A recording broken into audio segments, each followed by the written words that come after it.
ઓમ શ્રી ગણેશાય નમઃ. જય શ્રી કૃષ્ણ મિત્રો. મંગળવારની ગણેશજીની કથા આપણે સાંભળીશું. વક્રતુંડ મહાકાય સૂર્યકોટિ સમપ્રભમ નિર્વિઘ્નમ કુરુ મે દેવમ સર્વ કાર્યેષુ સર્વદા.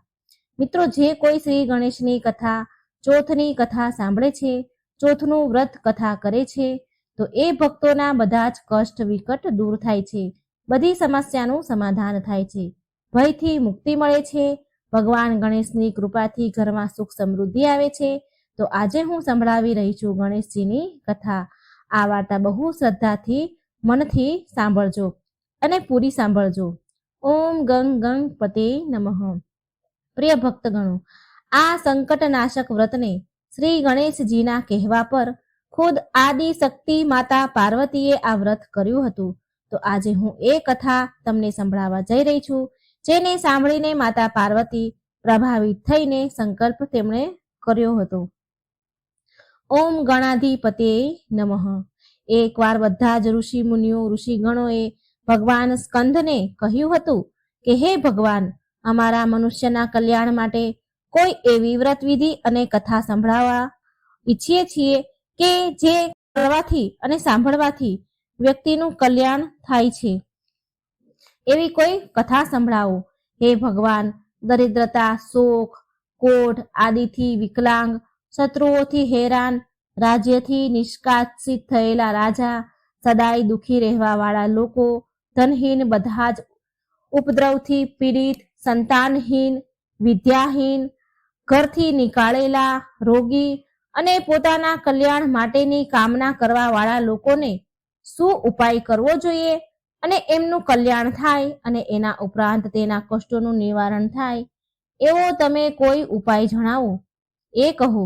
સ્વામી કાર્તિકીજીએ કહ્યું કે હે ઋષિઓ, તમે જે પ્રશ્ન કર્યો છે એના નિવારણ માટે તમને એક શુભ ફળદાયક કથા અને નિયમ સંભળાવું છું.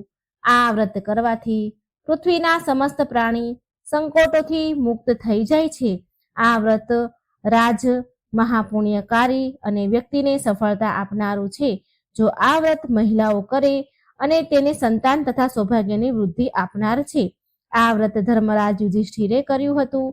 પૂર્વકાળમાં રાજ્યથી વિહીન થઈને તેના ભાઈઓના સાથે જ્યારે ધર્મરાજા વનમાં ચાલ્યા ગયા હતા, તો એ વનવાસ કાળમાં ભગવાન શ્રી કૃષ્ણએ કહ્યું હતું કે યુધિષ્ઠિર, તેના કષ્ટો સમાપ્ત કેવી રીતે થાય એ પ્રશ્ન શ્રી કૃષ્ણને પૂછ્યો હતો યુધિષ્ઠિરે. એટલે એ કથા તમે સાંભળો જે શ્રી કૃષ્ણએ કહી હતી. યુધિષ્ઠિરે પૂછ્યું હતું કે હે પુરુષોત્તમ, એવો કોઈ ઉપાય છે જેનાથી અમે તમામ કષ્ટમાંથી મુક્ત થઈ શકીએ? હે ગદાધર, તમે સર્વજ્ઞ છો, અમને લોકોને કોઈ પણ પ્રકારનું કષ્ટ ન થાય એવો ઉપાય કહો. એટલે કાર્તિકીજી કહે છે કે ધૈર્યવાન યુધિષ્ઠિર વિનમ્ર ભાવથી હાથ જોડીને વારંવાર એના કષ્ટના નિવારણને ઉપાય પૂછે છે. તો ભગવાન શ્રી કૃષ્ણ બોલ્યા, હે રાજન, સંપૂર્ણ કામ પૂરી કરવા વાળું, સર્વ મનોકામના પૂરું કરનારું એક મોટું ગુપ્ત વ્રત છે. હે યુધિષ્ઠિર, આ વ્રતના સંબંધમાં મેં આજ સુધી કોઈને કહ્યું નથી. પ્રાચીન કાળની સતયુગની આ વાત છે કે પર્વતરાજ હિમાલયની સુંદર કન્યા પાર્વતીજીને શંકર ભગવાનને પતિ રૂપમાં પ્રાપ્ત કરવા માટે ઘોર વનમાં જઈને કઠોર તપસ્યા કરી, પરંતુ ભગવાન શિવ પ્રસન્ન થયા નહીં, પ્રગટ ન થયા.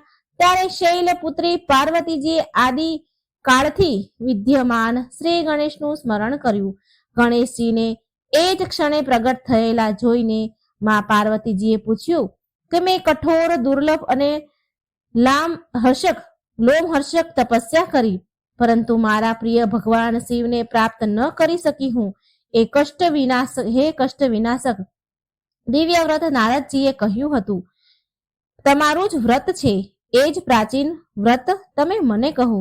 પાર્વતીજીની વાત સાંભળીને તત્કાળ સિદ્ધિદાતા ગણેશ કષ્ટ વિનાશક વ્રતનું પ્રેમથી વર્ણન કરવા લાગ્યા. ગણેશજી બોલ્યા, હે માં, અત્યંત પુણ્યકારી, અત્યંત ફળદાયી કષ્ટનાશક વ્રત કરો. આ વ્રત કરવાથી તમારી બધી જ આકાંક્ષા પૂરી થશે અને જે વ્યક્તિ આ વ્રત કરશે એને પણ સફળતા મળશે. માટે તમે પણ આને શ્રદ્ધા ભક્તિથી સાંભળો. પૂર્વકાળમાં કૌશલ દેશમાં દેવદત્ત નામના એક વિખ્યાત બ્રાહ્મણ રહેતા હતા. દેવદત્તના વિવાહ એક રોહિણી નામની કન્યા સાથે, સુંદર કન્યા સાથે થયા હતા. પરંતુ અનેક વર્ષ વીતી ગયા પછી પણ દેવદત્તને કોઈ સંતાન ન થયા. આ કારણથી એ સદાય દુઃખી રહેતા હતા. એકવાર દેવદત્તના હૃદયમાં પુત્રેષ્ઠી યજ્ઞ કરવાનો વિચાર આવ્યો. જોકે દેવદત્ત શ્રી ગણેશના અનન્ય ભક્ત હતા, છતાં પણ તેને મનમાં વ્રત કરવાનું નક્કી કરી લીધું. તેણે તરત જ તામસા નદીના તટ પર યજ્ઞ મંડપનું નિર્માણ કરાવ્યું. યજ્ઞ સંપન્ન કરાવવા માટે દેવદત્તે સુહોત્ર યજ્ઞ, વલ્લગ્ય, બૃહસ્પતિ, પેલ, ગુભીલ વગેરે ઋષિઓને આમંત્રણ આપ્યું. નિશ્ચિત સમયે યજ્ઞ શુભ પ્રારંભ કર્યો. યજ્ઞ વેદી પર ઋષિ ગોભીલે સામવેદનું ગાન કરતા રથ મંત્રનું ઉચ્ચારણ કરી રહ્યા હતા. ત્યારે મંત્ર ઉચ્ચારણ કરતા એનો સ્વર ભંગ થઈ ગયો. એટલે દેવદત્ત ગોભીલ ઋષિ મુનિ પર દેવદત્ત બહુ ક્રોધે થયા અને બોલ્યા કે હે મુનિવર, તમે બહુ જ્ઞાની છો. હું આ પુત્ર પ્રાપ્તિ માટે હવન કરાવી રહ્યો છું અને તમે આ યજ્ઞમાં સ્વરહીન મંત્રોનું ઉચ્ચારણ કરી દીધું. તમારા જેવા જ્ઞાની ઋષિને આ શોભા નથી આપતું. દેવદત્તના કટુ વચન સાંભળીને ગોભીલ ઋષિ ક્રોધિત થયા અને બોલ્યા, હે દુષ્ટ, પ્રત્યેક પ્રાણીના શરીરમાં શ્વાસ આવતા જતા રહે છે. સ્વર ભંગ થવાનું આનું જ પરિણામ છે. આમાં કોઈનો દોષ નથી હોતો. તે કઈ વિચાર્યા વિના જ કટુ વચન કહી દીધા. માટે હું તને શ્રાપ આપું છું કે તારા ઘરે ઉત્પન્ન થવા વાળો પુત્ર મહામૂર્ખ અને હઠીલો હશે. ગોભીલ ઋષિના શ્રાપથી દેવદત્ત ભયભીત થઈ ગયો અને ક્ષમા માંગતા બોલ્યો કે હે ઋષિવર, મારા અપરાધને માફ કરો. પુત્રના અભાવમાં હું અત્યંત વિચલિત થઈ ગયો હતો. હું અજ્ઞાની એ ભૂલી ગયો હતો કે યજ્ઞમાં આવેલા ઋષિગણ સાક્ષાત દેવ સ્વરૂપ હોય છે. ઋષિવર, મારા પર દયા કરો. મૂર્ખ પ્રાણીનું આ સંસારમાં કોઈ અસ્તિત્વ નથી હોતું. જીવનમાં એને જ્ઞાન, માન, સન્માન, ધન અને વૈભવ ક્યારેય પ્રાપ્ત નથી થતું. હે મુનિવર, તમે તો મહાન તપસ્વી છો. અજ્ઞાનીઓને ઉદ્ધાર કરવા વાળા છો. એ જ તમારું કાર્ય છે. કૃપા કરી તમે મારું પણ આ શ્રાપનું નિવારણ કરો. કોઈ ઉપાય બતાવો. આમ બોલીને દેવદત્ત ગોભીલ ઋષિના ચરણોમાં પડીને તેના આંસુથી તેના ચરણ ધોવા લાગ્યા. દેવદત્તની નિર્મળ પ્રાર્થનાથી ગોભીલ મુનિનો ગુસ્સો શાંત થઈ ગયો અને એ બોલ્યા, વત્સ, મુખથી નીકળેલા વચન ક્યારેય પાછા નથી આવતા. જે મેં તને શ્રાપ દીધો છે એ તો સિદ્ધ થઈને જ રહેશે. પણ હું તને એ આશીર્વાદ આપું છું કે તારો પુત્ર મહામૂર્ખ હોવા છતાં પણ વિદ્વાન થશે. ઋષિથી આ વરદાન મેળવી દેવદત્ત બહુ પ્રસન્ન થયા. પછી યજ્ઞ પૂરો કરવામાં આવ્યો. ત્યાં ઉપસ્થિત ઋષિ મુનિ વિધિપૂર્વક કાર્ય કરી વિદાય થયા. હવે ઋષિવર ગોભીલ જતા સમયે દેવદત્તને કહે છે કે હે બ્રાહ્મણ, તું મારા દ્વારા બતાવેલ વિઘ્ન વિનાશક વ્રત કરો અને એના પ્રભાવથી તારો પુત્ર જ્ઞાની થશે અને એ વિકલાંગમાંથી સુયોગ્ય થશે. હે બ્રાહ્મણ, શ્રાવણ માસ કૃષ્ણ પક્ષની ગજાનન સંકષ્ટી ચતુર્થીનું તું વ્રત કરજે. આ વ્રત કરવાથી બધા રીતના કાર્ય સિદ્ધ થશે. વિકલાંગ તથા કષ્ટ રોગી મુક્ત થઈ જશે. આમ કહીને ગોભીલ ઋષિ ત્યાંથી ચાલ્યા ગયા. થોડા સમય પછી યજ્ઞના ફળના રૂપમાં બ્રાહ્મણની પત્ની રોહિણી નક્ષત્રમાં જ સુંદર બાળકને જન્મ આપ્યો. મનોરથ સિદ્ધ થવા પર દેવદત્તે નિર્ધનને ધન અને વસ્ત્રના દાન કર્યા. એ બાળકનું નામ ઉતથ્ય રાખવામાં આવ્યું. થોડો મોટો થયો ઉતથ્ય એટલે એની શિક્ષા પ્રારંભ થઈ. ગુરુ ઉતથ્યને ભણાવવા લાગ્યા, પરંતુ ઉતથ્ય એક પણ શબ્દનું ઉચ્ચારણ કરી શક્યો નહીં. આવી રીતે 12 વર્ષ વીતી ગયા. ઉતથ્ય પહેલાની જેમ જ મૂર્ખ રહ્યો. આસપાસના બધા જ ગામમાં એ પ્રખ્યાત થઈ ગયો કે દેવદત્ત જેવો મહાન વિદ્વાનનો પુત્ર મહામૂર્ખ છે. બધા લોકો એનો ઉપહાસ કરવા લાગ્યા.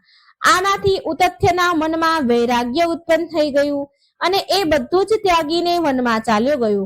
આ બાજુ એના વનમાં જવાથી એની માતા બહુ જ દુઃખી થઈ. રોહિણી તથા રોહિણીને એ વ્રતનું સ્મરણ થયું જે વ્રત વિશે ગોભીલ ઋષિએ કહ્યું હતું.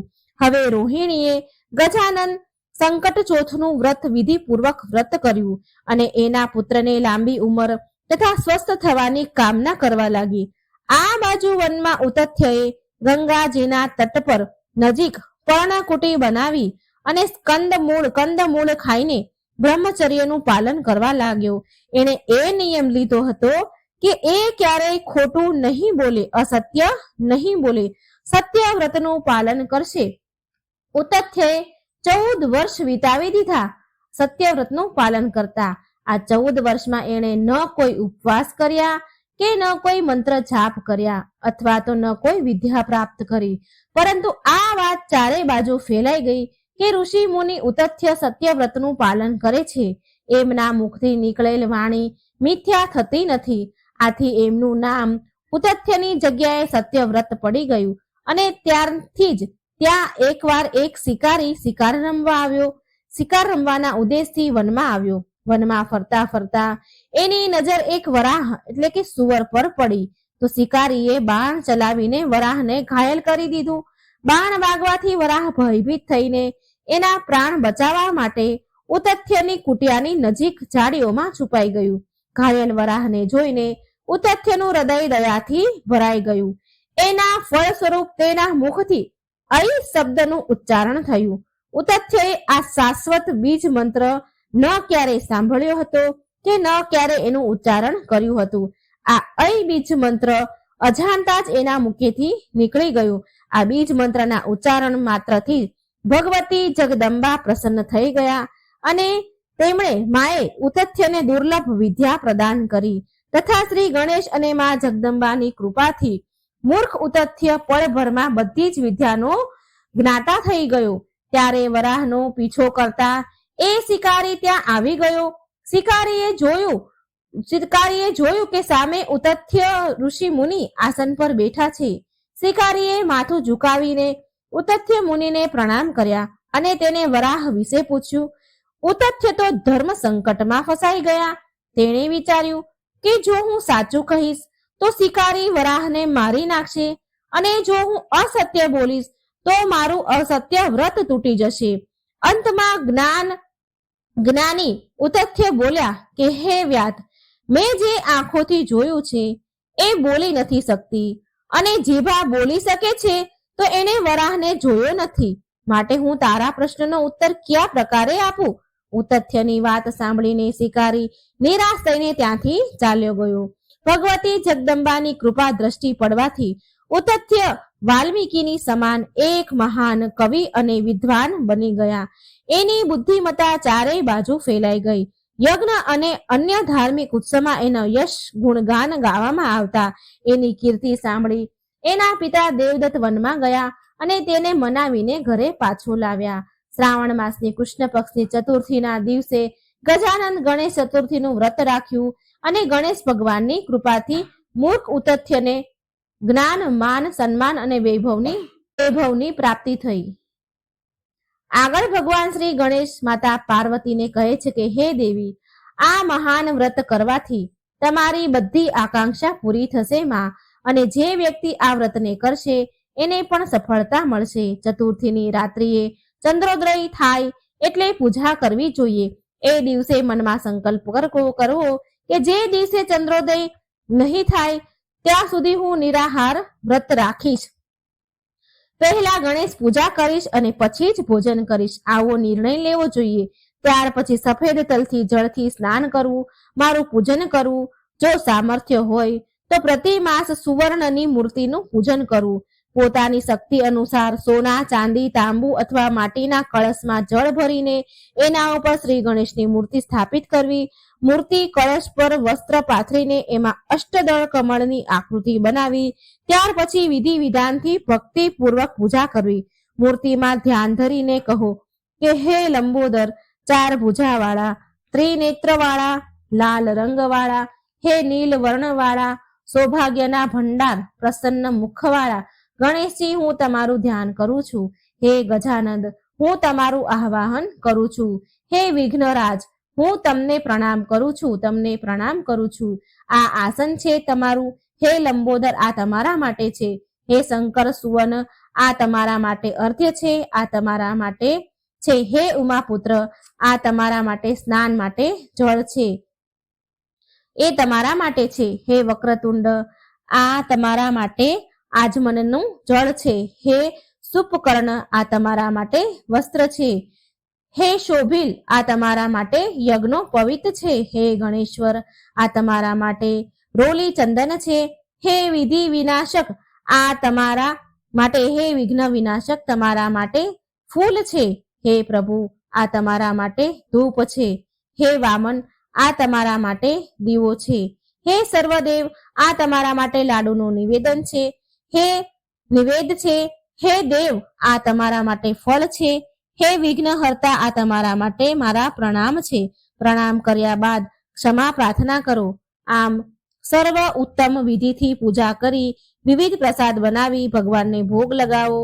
હે દેવી, શુદ્ધ ઘીમાં 15 લાડવા બનાવવા. સર્વપ્રથમ ભગવાનને લાડુ અર્પણ કરવા અને એમાંથી 5 લાડવા બ્રાહ્મણોને સમર્પણ કરવા. સામર્થ્ય અનુસાર દક્ષિણા આપી ચંદ્ર ઉદય થવા પર ભક્તિભાવથી અર્ધ્ય આપી 5 લાડુનું સ્વયં ભોજન કરવું અને કહો કે તમે સર્વ તિથિઓમાં સર્વોત્તમ છો, ગણેશજીની પરમ પ્રિયતમા છો. હે ચતુર્થી, મારા દ્વારા અર્ધ્યને ગ્રહણ કરો. તમને પ્રણામ છે. આમ કહી ચંદ્રને અર્ધ્ય પ્રદાન કરો. ક્ષીરસાગરથી ઉત્પન્ન હે લક્ષ્મીના ભાઈ, હે નિશાકર રોહિણી સહિત હે રાશિ, મારા દીધેલા અર્ધને ગ્રહણ કરો. હે શશી, મારા દીધેલા અર્ધને ગ્રહણ કરો. ગણેશજીને આ પ્રકારે પ્રણામ કરીને, હે લંબોદર, તમે સંપૂર્ણ ઈચ્છાને પૂરી કરનારા છો, તમને પ્રણામ છે. હે સમસ્ત વિઘ્નોના નાશક, તમે મારી બધી અભિલાષાને પૂરી કરો. ત્યાર પછી બ્રાહ્મણને પ્રાર્થના કરવી કે હે દ્વિજરાજ, તમને નમસ્કાર હો. તમે સાક્ષાત દેવ સ્વરૂપા છો. ગણેશજીની પ્રસન્નતા માટે અમે તમને લાડુ સમર્પિત કરીએ છીએ. તમે અમારો ઉદ્ધાર કરવા માટે દક્ષિણા સહિત 5 લાડુને સ્વીકાર કરો અને તમને નમસ્કાર છે. ફરી ત્યારબાદ બ્રાહ્મણને ભોજ કરાવીને ગણેશજીને પ્રાર્થના કરવી. જો આટલું બધું ન થઈ શકે, આટલી શક્તિ ન હોય તો તમારા ભાઈ બંધુ સાથે દહીં અને પૂજા નિવેદનું ભોજન કરવું. પ્રાર્થના કરવી, પ્રતિમાનું વિસર્જન કરવું અને પોતાના ગુરુને અન્ન વસ્ત્ર આદિ સાથે દાન આપવું. મૂર્તિ પણ આપવી. આ પ્રકારથી વિસર્જન કરવું. હે દેવોમાં શ્રેષ્ઠ ગણેશજી, તમે તમારા સ્થાને પ્રસ્થાન કરો અને આ વ્રતનું પૂજન ફળ આપો. ગણેશજીને આવું કહેવું. ગણેશજી બોલ્યા, હે દેવી, આ પ્રકારે જીવનભર ગણેશ ચતુર્થીનું વ્રત કરવું જોઈએ. જો જીવનભર ન થઈ શકે તો 21 વર્ષ સુધી કરવું જોઈએ. 21 વર્ષ સુધી ન થઈ શકે તો 1 વર્ષ કરવું જોઈએ 12 મહિનાનું, અને જો 12 મહિના ન થઈ શકે તો 1 મહિના માટેનું પણ વ્રત જરૂર કરવું જોઈએ. અને શ્રાવણ માસની ચતુર્થીએ ઉદ્યાપન કરવું જોઈએ. બોલો ગજાનન મહારાજની જય. ઉમાપતિ શિવ શંકરની જય. વક્રતુંડ મહાકાય સૂર્યકોટિ સમપ્રભમ નિર્વિઘ્નમ કુરુ મે દેવમ સર્વકાર્યેષુ સર્વદા. હે રીતિ સિદ્ધિના દાતા ગણપતિ દેવ, તમને ખૂબ ખૂબ નમસ્કાર. હે પ્રભુ, હે ગણેશજી, આ વાર્તા સાંભળનારને, વાંચનારને, બીજાને સંભળાવનારને બધા ઉપર તમારી કૃપા દ્રષ્ટિ રાખજો. વિઘ્ન હરજો, દુઃખ દૂર કરી ભરપૂર સુખ આપજો. એવી મનોકામના સાથે, એવી પ્રાર્થના સાથે પ્રભુ આ વાર્તા હું કહેવા જઈ રહી છું. સૌ ભક્તોનું કલ્યાણ કરજો. શિવ પુરાણ અનુસાર એક વખત નંદી માતા પાર્વતીને આદેશ આપે છે. નંદીએ માતા પાર્વતીનો આદેશનું પાલન કરતા હતા. પાલન કરવામાં ભૂલ કરી અને ત્યારે માતાએ વિચાર્યું કે એવું કોઈ હોવું જોઈએ કે ફક્ત તેમની જ આજ્ઞાનું પાલન કરે. એટલા માટે તેમણે તેમના શરીર પર ઉપટન ઘસ્યું હતું અને પોતાના શરીરના મેલમાંથી એક બાળકનો આકાર બનાવ્યો. તેનામાં જીવ પૂર્યો હતો અને આવી રીતે ગૌરીના પુત્ર ગણેશના જન્મ થયો હતો. ત્યારબાદ જ્યારે માતા પાર્વતી સ્નાન કરી રહ્યા હતા ત્યારે તેમણે આદેશ આપ્યો કે જ્યાં સુધી તેને કહ્યું ન હોય ત્યાં સુધી કોઈને અંદર જવા દેવા નહીં.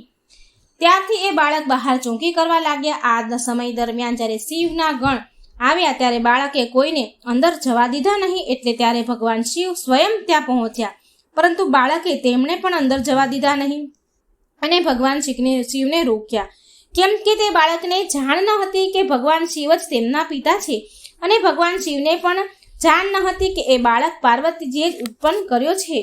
અને હવે ભગવાન શિવને ગુસ્સો આવ્યો અને રોક્યા, ભગવાન શિવને અંદર જવા ન દીધા. એટલે એને ગુસ્સો આવ્યો શિવજીને અને તે બાળકને ભગવાન શિવ વચ્ચે બંને વચ્ચે યુદ્ધ થયું અને અંતે ભગવાન શિવે તો ગુસ્સામાં આવીને ક્રોધે ભરાઈને બાળકનું મસ્તક માથું શરીરથી અલગ કરી દીધું. અને તે જ સમયે જ્યારે માતા પાર્વતી બહાર આવ્યા અને આ બધું જોયું તો તેમને ખૂબ જ ગુસ્સો આવ્યો. બાળક ગણેશજીનું માથું કપાયેલું જોઈ માતા પાર્વતીએ શિવજીને કહ્યું કે તમે મારા પુત્રનું જ માથું કાપ્યું, હવે તેમને જીવિત કરું. શિવજીએ પૂછ્યું કે આ તમારો પુત્ર કેવી રીતે હોઈ શકે? અને આ પછી પાર્વતીએ ભગવાન શિવને આખી વાત કહી અને પાર્વતી થોડા ક્રોધે ભરાયા, રોષે ભરાયા અને વિલાપ કરતા હતા. એટલે પાર્વતીજીને મનાવતી વખતે શિવજીએ કહ્યું, ઠીક છે, એમાં પ્રાણ પૂરું છું, પરંતુ પ્રાણ પૂરવા માટે માથાની જરૂર પડશે. આના પર તેમને ગરુડજીને ઉત્તર દિશામાં જવાનો આદેશ આપ્યો. ગરુડજીને શિવજીએ ઉત્તર દિશામાં જવા કહ્યું કે જે પણ માતા તેમના બાળક આગળ પીઠ રાખીને સૂતી હોય તે બાળકનું માથું લઈ આવો. ગરુડજી ગયા, આમ તેમ ફરતા રહ્યા હતા. માસ જોડે બાળક હોય તો એને શોધી રહ્યા હતા. આમ તેમ ગરુડજી ભટકવા લાગ્યા, પણ તેમને એવી કોઈ માતા મળી નહીં જેની પીઠ તેમના બાળક પાસે રાખીને સૂતી હોય, કારણ કે દરેક માતા તેના બાળકની સામે જ સૂતી હોય છે. અંતે તેને એક હાથી દેખાયો. તેની હાથીના શરીરનો પ્રકાર એવો હતો કે બાળકની સામે સૂઈ શકતો ન હતો અને પછી તે હાથીનું માથું લઈને આવ્યા અને આ પછી આ શિવજીએ હાથીનું માથું જોડી દીધું અને તે જ સમયે તેનામાં પ્રાણ પૂર્યા અને ભગવાન શ્રી ગણેશમાં જીવ આવ્યો અને આ રીતે તેમનું નામ ગણેશજી પડ્યું.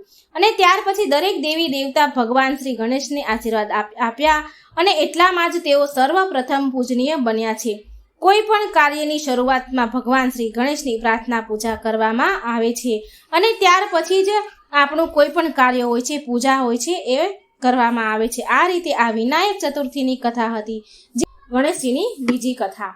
એકવાર દેવી પાર્વતીએ શિવજી સાથે ચોપાટ રમવાની ઈચ્છા જગાવી. શિવજીએ ચોપાટ રમવાનું શરૂ કર્યું, પરંતુ આ રમતમાં મુશ્કેલ વાત એ હતી કે હાર જીતનો નિર્ણય કોણ કરે. તેના માટે ઘાસના ભૂસામાંથી એક બાળકની રચના કરી, તેના પ્રાણ પ્રતિષ્ઠા કરી અને કહ્યું કે તું હાર જીતનો નિર્ણય કરજે. રમત શરૂ થઈ ત્યારે શરૂઆતમાં 3 વાર માતા પાર્વતી જીત્યા, પરંતુ તે બાળકે કપટ કર્યો કે મહાદેવ જીત્યા છે. ત્યારે માતા પાર્વતી ખૂબ જ ક્રોધિત થઈ ગયા અને એ બાળકને કાદવમાં રહેવાનો શ્રાપ આપ્યો. બાળકે માફી માંગી ત્યારે પાર્વતી માતાએ કહ્યું કે એક વર્ષ પછી નાગકન્યા અહીં આવશે. તેના કહેવા પ્રમાણે શ્રી ગણેશ ચતુર્થીનું વ્રત કરવાથી તારા કષ્ટ દૂર થઈ જશે. ત્યાર પછી એ બાળકે ગણેશજીની ઉપાસના કરી અને ભગવાન શ્રી ગણેશને પ્રસન્ન કર્યા. ગણેશજીના પોતાના માતા પિતા અર્થાત શિવ પાર્વતીના દર્શન માટે કૈલાસ જવાનું વરદાન આપ્યું. તે બાળક કૈલાસ પહોંચી ગયો. માતા પાર્વતીને મનાવવા માટે શિવજીને પણ રાત દિવસ સુધી શ્રી ગણેશનું વ્રત કર્યું અને પાર્વતીને મનાવા ગયા. ત્યારબાદ માતા પાર્વતીએ પણ પિતાના પુત્રને મળવા માટે આ દિવસનું વ્રત કર્યું અને તેમની આ ઈચ્છા પૂરી થઈ. એવું માનવામાં આવે છે કે બાળક જ ભગવાન કાર્તિકેય છે. ગણેશ ચતુર્થી વ્રત કથા અહીં સમાપ્ત થઈ. કોઈ આજના દિવસે કથા સાંભળશે તેના દરેક વિઘ્નો પૂરા થશે, તેને સુખ, સમૃદ્ધિ અને સંપત્તિ મળશે. મિત્રો, શ્રી ગણેશ ભગવાનની પૌરાણિક કથાઓ આપણે બીજી પણ સાંભળીશું. આ કથાઓ સાંભળવાનું ખૂબ જ પુણ્ય છે. આપણે ગણપતિ દાદાની ડોશીમાની ખીરની એક વાર્તા સાંભળીશું. ઓમ ગંગ ગંગ ગણપતે નમઃ. એક સમયની વાત છે. એક વિમળા નામની ગરીબ સ્ત્રી રહેતી હતી. તે બહુ ઈમાનદાર અને સારા સ્વભાવની હતી, પણ કહેવાય છે ને કે પૂર્વજન્મના કર્મોના ફળ ભોગવવા જ પડે છે.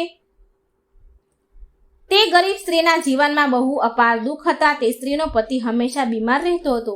વિમળાને 4 છોકરા હતા. ઘરની બધી જ જવાબદારી વિમળા ઉપર હતી. વિમળા બિચારી વાંસના ટોપલો અને વાંસના પંખા બનાવી વેચતી હતી. ઘણી વાર પૈસા મળે તો ખાય અને ન મળે તો ઘણીવાર ભૂખ્યા પણ સૂઈ જાય. આટલી ગરીબ પરિસ્થિતિ હતી. એકવાર વિમળા વાંસનો ટોપલો અને વાંસના પંખા વેચવા માટે ગઈ. એક શેઠની ઘરે વહેંચવા ગઈ. ત્યાં એ વિમળાએ એવી વાત સાંભળી કે ગણપતિ બાપાની પૂજા કરવાથી બધા દુઃખો દૂર થાય છે. ભલે મનુષ્યના પાછલા જન્મના કર્મો ગમે તેટલા ખરાબ કેમ ન હોય, પણ ગણેશજીની પૂજા કરવાથી મનુષ્ય ધનવાન બની જાય છે. ગણપતિજીની પૂજાનો આટલો મહિમા છે એવું સાંભળીને વિમળાએ મનમાં ને મનમાં નિર્ણય કર્યો કે ભગવાન ગણેશની પૂજા કરીશ. ગણપતિજીની મૂર્તિ લાવવા માટે વિમળા રાત દિવસ ખૂબ જ મહેનત કરી રહી હતી. કામ કરવા લાગી. બહુ મહેનત કર્યા પછી થોડા પૈસા ભેગા થયા. એટલામાં ભાદરવો મહિનો આવ્યો. વિમળા ગણેશ ઉત્સવ મનાવવા માટે મૂર્તિ લેવા માટે બજાર ગઈ. પણ વિમળાને જોઈને દુકાનદાર કહેવા લાગ્યો કે તું અછૂત છો, તું નીચી જાતિની છો, તને હું ગણેશજીની મૂર્તિ નહીં આપું. આમ એમને કહ્યું. આમ દુકાનદારે વિમળાને મૂર્તિ આપવાની ના કહી. બજારમાં 3 દુકાનો વિમળા ફરી, એક પછી એક દુકાન ફરી, પણ 3 દુકાનમાં ગઈ પણ તેને મૂર્તિ કોઈ આપી નહીં. પણ વિમળાને જોઈને દુકાનવાળા દૂર ઊભું રહેવાનું કહે કે તું જતી રહે અને મૂર્તિ આપવાનું ના કહી દે. દુકાનદારના મૂર્તિ ન આપવાના કારણે વિમળા બહુ દુઃખી થઈ. રડતી રડતી ઘરે આવી. ગણપતિજીને યાદ કરતી રહી. વિમળાએ તેની દાદી અને નાની પાસેથી એક વાર્તામાં સાંભળ્યું હતું. એવું સાંભળ્યું હતું કે બ્રહ્માંડમાં સૌથી પવિત્ર ગાયનું છાણ છે. સૌથી પવિત્ર ગાયનું છાણ માનવામાં આવે છે. એટલે વિમળાએ વિચાર કર્યો અને નિર્ણય કર્યો કે ગાયના છાણની મૂર્તિ બનાવીશ અને એ મૂર્તિની પૂજા અર્ચના કરશે. આમ નિર્ણય કરીને વિમળાએ ઘરના એક ખૂણામાં ગાયનું છાણ લીપી તૈયાર કર્યું. ત્યાં એક લાકડાનું પાટિયું મૂક્યું અને એના પર ગણેશજીની મૂર્તિની સ્થાપના કરી. હવે વિમળા પૂરી શ્રદ્ધા ભક્તિથી ગણપતિ બાપાની સેવા પૂજા અર્ચના કરતી હતી. ફૂલ પૂજા, દૂધ જેટલું પણ શક્ય હોય તેટલું ભગવાનને અર્પણ કરતી હતી. આમ વિમળાને ભગવાનની પૂજા કરતા કરતા 10 દિવસ ગયા. જેવી રીતે ગામના લોકોએ પોતાના ઘરમાં રાખેલી ગણેશજીની મૂર્તિને પાણીમાં વિસર્જન કર્યું, એવી જ રીતે ગામના બધાનું વિસર્જન કર્યા પછી, બધાના ચાલ્યા ગયા પછી વિમળા એવી જ રીતે ભગવાનને લઈ ગઈ. છાણની મૂર્તિને પાણીમાં વિસર્જન કર્યું અને ગણપતિજીનો જય જયકાર કરતા કરતા ઘરે આવી. વિમળા જેવી જ ઘરે આવી તો તેણે જોયું કે તેનું ઘર ઝૂંપડીમાંથી મહેલમાં બદલાઈ ગયું છે. તેના ઘરમાં અન્નધનના ભંડાર ભરાઈ ગયા છે. તેનો પતિ પણ સ્વસ્થ થઈ ગયો છે. ગણપતિજીનો ચમત્કાર જોઈને વિમળા અને તેનો પતિ ગણેશજીની જય બોલાવા લાગ્યા. ભગવાન ના તો નાત જુએ છે, ના તો જાત જુએ છે, ન દેખાડો જુએ છે. ભગવાન તો માત્ર મનનો ભાવ અને શ્રદ્ધા, વિશ્વાસ, સાચું મન જુએ છે. હે ગણપતિજી, તમે જેવી કૃપા વિમળા ઉપર કરી તેવા બધા જ તમારા ભક્તો પર કૃપા કરજો. હવે મિત્રો આપણે સાંભળીશું ગણપતિજીની ખીરની કથા. હમણાં જે આપણે સાંભળી એ ભાદરવા મહિનાની ચોથની કથા હતી. આ દિવસે ભગવાનની ગણેશજીની કથાઓ સાંભળવાથી આપણા દુઃખ દૂર થાય છે અને પાપો બળીને નષ્ટ પામે છે. ગણેશજી એક બાળ સ્વરૂપે પહોંચ્યા એક ડોશીમાના ઘરે ખીર ખાવા. આ ભગવાનને પ્રિય ખીરની વાર્તા છે. એકવાર ગણપતિજી બેઠા બેઠા આરામ કરી રહ્યા હતા તો તેમને વિચાર આવ્યો કે બાળક બનીને પૃથ્વી પર ભ્રમણ કરવા જાઓ અને તેમના ભક્તોની પરીક્ષા લઉં. આમ વિચાર કરીને ગણેશજીએ એક નાના બાળકનું રૂપ લીધું અને ધરતી પર આવ્યા. ગણપતિજીએ એક ચમચીમાં દૂધ અને એક મુઠ્ઠીમાં ચપટી ચોખા લઈને ગામમાં ફરવા લાગ્યા અને ગામમાં ઘરે ઘરે જઈને ગામના લોકોને કહે છે કે કોઈ મારા માટે ખીર બનાવી દો, કોઈ મને ખીર બનાવી દો. પણ તે બાળક સ્વરૂપ ગણપતિજીની વાત કોઈએ સાંભળી જ નહીં. બધા જ તે બાળક પર હસી રહ્યા હતા અને કહે છે કે શું આ એક ચમચી દૂધ અને એક મુઠ્ઠી ચોખાથી કઈ ખીર બને ખરી? ગણપતિજીની બધા હસી ઉડાવવા લાગ્યા. ગણેશજી આમ તેમ ફરી રહ્યા હતા ખીર ખાવા માટે, ખીર બનાવવા માટે કે કોઈ મને એક ચમચી દૂધ અને એક મુઠ્ઠી ચોખાની ખીર બનાવી દો. કોઈએ બનાવી ન દીધી. ત્યાં ફરતા ફરતા એક ઝૂંપડી પાસે આવ્યા અને ઝૂંપડી પાસે એક ડોશીમા ગરીબ બેઠા હતા. તે ડોશીમાએ આ બાળકનો અવાજ સાંભળ્યો કે તે ખીર બનાવવા માટે ફરી રહ્યો છે. એટલે તે ડોશીમા બાળકને બોલાવીને કહે છે, લાવ બેટા, હું તને ખીર બનાવી આપીશ. તે ડોશીમા ઝૂંપડીમાં ગયા ખીર બનાવવા માટે. તેના ઘરમાં એક નાનું એવું વાસણ હતું. તેમાં ડોશીમાએ તે બાળક પાસેથી એક ચમચી દૂધ અને મુઠ્ઠી ચોખા લઈ વાસણમાં નાખી અને ચૂલા ઉપર ખીર ચડાવી દીધી. એટલે તે વાસણ તો આખું છલોછલ ભરાઈ ગયું. એટલે તે ડોશીમાએ બીજું મોટું વાસણ લીધું, તેમાં ખીર નાખી, પણ તે વાસણ પણ ભરાઈ ગયું. પછી ડોશીમાએ જે પણ ઘરમાં વાસણો હતા એ બધા જ તપેલી જે પણ હતું એ બધા જ લીધા અને બધા જ ખીરના ભરાઈ ગયા. એટલે તે ડોશીમા બોલ્યા કે બેટા, મારી પાસે જે પણ વાસણ હતા એ તો બધા ભરાઈ ગયા છે. એટલે તે બાળક બોલ્યો, માં, તમે બીજા મોટા વાસણ પાડોશી પાસેથી માંગી લો. એટલે તે ડોશીમાં પાડોશીના ઘરે જઈને મોટા તપેલાઓ લઈ આવ્યા. એ બધા જ તપેલા ખીરથી છલોછલ ભરાઈ ગયા. એટલે તે ડોશીમાં બોલ્યા કે અરે બેટા, આ તો બહુ બધી ખીર બની. આટલી બધી ખીરનું શું કરીશું? તો તે બાળક બોલ્યો કે માં, તમે એવું કરો કે આખા નગરમાં ખીર ખાવાનું નોતરું આપી દો. તે ડોશીમાં જઈને પૂરા ગામમાં ખીર ખાવાનું નોતરું આપી આવ્યા. આજે બધા જ મારા ઘરે ખીર ખાવા આવું છું. આમ બધાને ગામમાં ખીરનું નોતરું આપે છે. પણ મિત્રો, તે ડોશીમાં પર બધા જ ગામના લોકો હસવા લાગ્યા. એ ડોશીની મજાક ઉડાડવા લાગ્યા કે આ ડોશી તો એટલી બધી ગરીબ છે કે બધા પાસે ખાવાનું માંગતી ફરે છે. રોજ ખાવાનું માંગવા આવે છે અને એના બદલે આજે ખીર ખાવાનું નોતરું આપવા આવી છે. આમ બધા તે ડોશીમાની મજાક ઉડાડવા લાગ્યા.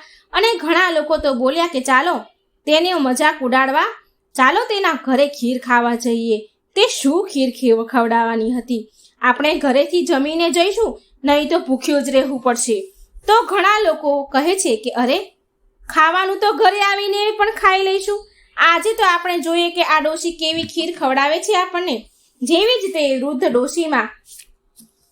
ડોશીના ઘરે ખીર ખાવાનું નોતરું આપવા માટે ગયા તો તેની વહુએ જે ડોશીમાં ખીરનું ખાવાનું નોતરું ગામમાં આપવા ગયા હતા તો એ ડોશીમાની વહુ ઘરે હતી. તો એ ડોશીમાની વહુએ એવું વિચાર્યું, ખબર નહીં કે મારા માટે ખીર બચશે કે નહીં. મારી સાસુ તો આખા ગામમાં નોતરું આપવા ગયા છે, મારી માટે ખીર બચશે કે નહીં, શી ખબર. એટલે તેની વહુએ કાંસાની થાળીમાં ખીર નાખી અને બોલી, જય હો ગણેશ મહારાજની, તમને ભોગ લાગે. આમ બોલી તેણે ખીર ખાવાનું શરૂ કરી દીધું. તેણે ખીર ખાઈ લીધી અને પછી આખા ગામમાં બહુ બધા લોકો ખીર ખાવા આવ્યા. બધાએ પેટ ભરી ભરીને ખીર ખાધી અને જે જમીને ઘરેથી આવ્યા હતા તે લોકો તો બહુ પછતાયા. જ્યારે બધા ખીર ખાઈને ચાલ્યા ગયા તો વૃદ્ધ ડોશીમાં બોલ્યા કે ચાલ બેટા, હવે આપણે પણ ખીર ખાઈ લઈએ. ત્યારે એ બાળક બોલે છે, ભગવાન ગણપતિ દાદા બાળ સ્વરૂપમાં હતા. એટલે એ બોલ્યા, હે માં, મને તો ભોગ લગાવી દીધો છે, મેં તો ખીર ખાઈ લીધી છે. ત્યારે તે વૃદ્ધ ડોશીએ કહ્યું કે બેટા, તે ક્યારે ખીર ખાઈ લીધી? મેં તો તને ખીર ખાતા જોયો નહીં. ત્યારે બાળક ગણેશ કહે છે, માં, જ્યારે તમારી વહુ સૌથી પહેલા કાંસાની થાળીમાં ખીર લઈને બેઠી હતી ખાવા, તો તેણે કહ્યું હતું કે જય હો ગણેશજીની, તમને ખીરનો ભોગ લાગે. મેં ત્યારે જ ખીર ખાઈ લીધી.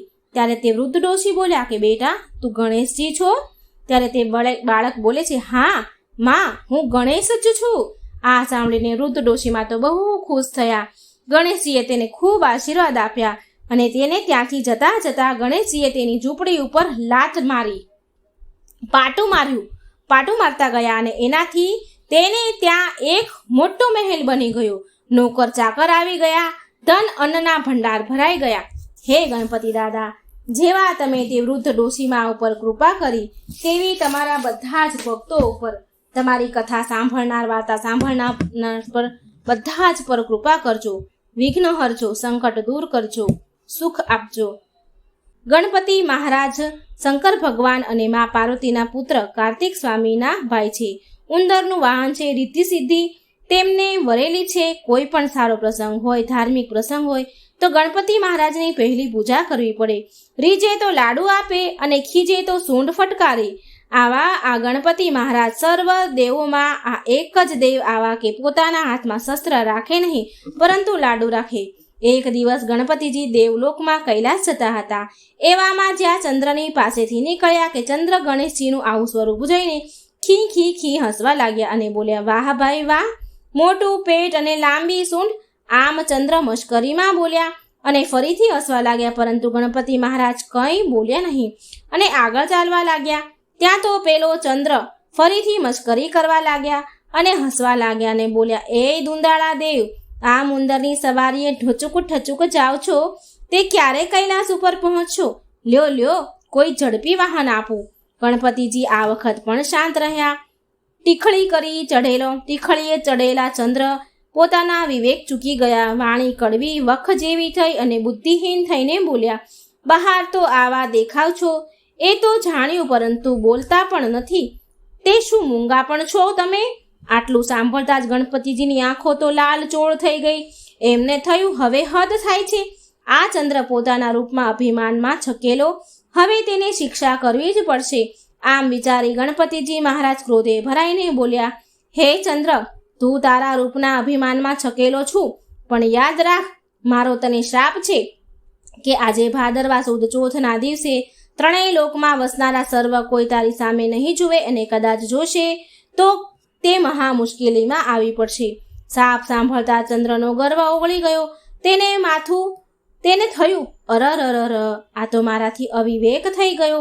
અભિમાનમાં વાણીનો સંયમ પણ રહ્યો નહીં કે કાંપવા લાગ્યો. અને જ્યાં ગણપતિજીની સામે કંઈ કહેવા જાય તો જુએ છે કે ગણપતિજી તો ક્યારનાય આગળ નીકળી ગયા છે. ચંદ્રને પસ્તાવો થવા લાગ્યા. પણ હવે થાય શું? ચંદ્રને એવી ભોઠપ લાગી કે તે છુપાઈ ગયા અને અંધકાર છવાયો. અને અચાનક અંધકાર છવાવાથી ભારે અંધાધૂંધી ફેલાઈ.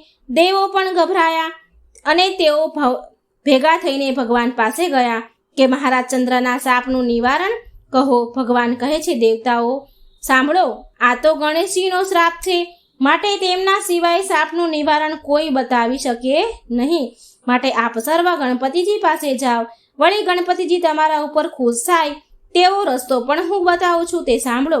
તમે બધા ચંદ્ર પાસે જઈને એને કહેજો કે ભાદરવો માસ બેસે એટલે સુદ એકમની સુદ ચોથ સુધી ગણેશજીના ચોથનું વ્રત કરે.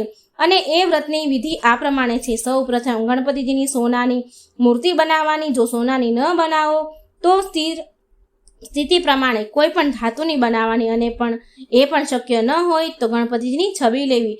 પછી એકમથી ચોથમાં જે દિવસ શુભ હોય તે દિવસે સારા ચોઘડિયામાં ગણપતિજીની સ્થાપના કરવી. પછી તેનું પૂજન કરવું, લાડુનું નૈવેદ્ય ધરાવવું. પછી વાજતે ગાજતે એ દિવસે સાંજે ગણપતિજીની મૂર્તિને જળમાં પધરાવી. એ દિવસે બ્રાહ્મણોને જમાડવા, દાન કરવું. આમ કરવાથી ગણપતિજી મહારાજની કૃપા ચંદ્ર ઉપર થશે. ગણપતિજી મહારાજ તેના ઉપર પ્રસન્ન થશે અને તેના શાપનું નિવારણ થશે. દેવતાઓના કહેવાથી ચંદ્રએ ગણેશ ચોથનું વ્રત કર્યું. વિધિ પ્રમાણે વ્રત કર્યું અને ગણેશજીને તેના ઉપર પ્રસન્ન થયા. ચંદ્રએ ગણપતિની ક્ષમા માંગી. ત્યારે ગણેશજીએ તેમના ઉપર કૃપા કરીને કહ્યું કે હે ચંદ્ર, તું મારા શાપમાંથી મુક્ત તો નહીં જ થાય, પરંતુ તે મારું વ્રત કરીશ, તેથી હું તારા પર પ્રસન્ન થયો છું અને તેથી હું તને આપેલા શ્રાપ હળવો બનાવું છું. આજથી જે મનુષ્ય ભાદરવો સુદ બીજના ચંદ્રનું દર્શન કરીને પછી સુદ ચોથના દર્શન કરશે તો તેને કોઈ પણ જાતની મુશ્કેલીઓ નહીં આવે. પણ ફક્ત સુદ ચોથના દિવસે જો દર્શન કરશે તો તેને મુશ્કેલીઓ આવ્યા વગર નહીં રહે.